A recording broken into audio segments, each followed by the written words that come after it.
এই যে 5 জন সমন্বয়ক আমি আমার কাছে গেছিলাম, এটা কি আমি নিছি? ভাই কিন্তু একটা কথা কই, সবাই বলতেছে যে এটা আমনি আজকে দেশের পরিস্থিতির জন্য আমনি দেয়, এটা জানেন?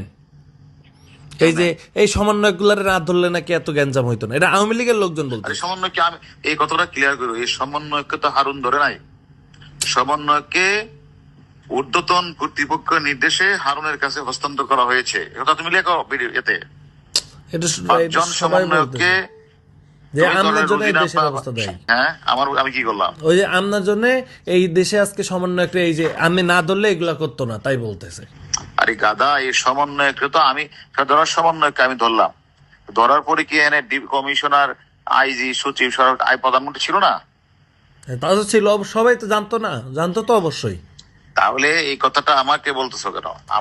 আমি বলতেছি, প্রধান বলতেছে। না না, তুমি গ্যারান্টি লিখে দিও এই সমন্বয়ককে, মানে স্বরাষ্ট্রমন্ত্রী, লেখা এগুলি স্বরাষ্ট্রমন্ত্রী, সচিব, আইজি, এসবি চিফ সহ অন্যান্যরা, এবার লিখে দিও অন্যান্যরা সম্মিলিত সিদ্ধান্ত ক্রমে এদেরকে ডিবির কাছে হস্তান্তর করা হয়েছে সেফটির জন্য। শোনো, আমি হারুন যদি একবার চট দিতাম তো ডিবির হারুন আমাদেরকে পিটাইছে করতো। আমি এদের সাথে ভালো ব্যবহার করছি, ওদের বাপ মাকে ডাইকে না আমার লোক ভাত খাওয়াইছি, ওদের না ভাত খাওয়াইছি, ওদের বাপ মাকে ভাত খাওয়াইছি।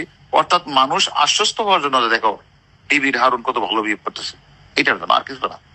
আমার উদ্দেশ্য তো এটা ছিল, যে আদেশটা দিছে আদেশটা পালন করছে। এবং কখনো কি 5 জন একবার বলছে বলো না যে গায়ে হাত দিছে, এটা বলে মারছে করে যাচ্ছে? কখনো কি নুরু বলছে হারুন মারছে? না, এটা প্রশ্নই আসে না। তুমি তো আমার চিনো। হ্যাঁ, কয় কি যে হ্যাঁ আমার টাকা মারছে, আমি এখন এটা লই হেরে আমি এখন ধরমু। আমি যে আপনি ধরেন, যান, অসুবিধা নেই। টাকা আমি কি তার তো দাল্লা বলতে দেখা হয়েছে? আমি কইছি আপনি ধরেন পারলে যান। টাকা নিলে তো তোমার দিয়ে তাই তোমার কাছে দিছে, তাই না? আমার বালের লোক দেখা হয়েছে, আমার আল্লাহ বেটা আমার কাছে দিছে, আমি তো নিয়ে আপনাকে দিছি। সেটা তো অন্য বিষয়ের কথা। ওর লোক আমার কোনো কথা হয়েছে না, ওর সাথে কথা একটা কথা মনে রাখো, আমি তো বাংলাদেশি আছি, তাই না? সেদিন গোলাম মোল্লা রনি বলছে না যে হারুনের বাপের ক্ষমতা আছে এই 5টা ছেলেকে নিয়ে আসা। তোমার প্রতি আমার বিনীত অনুরোধ, তুমি তো অনেক জায়গায় কথা বলো, যে কথাগুলি হইলে এগুলি বললো, একটু পয়েন্ট দিও, ঠিক আছে, পারলে। ঠিক আছে, আচ্ছা।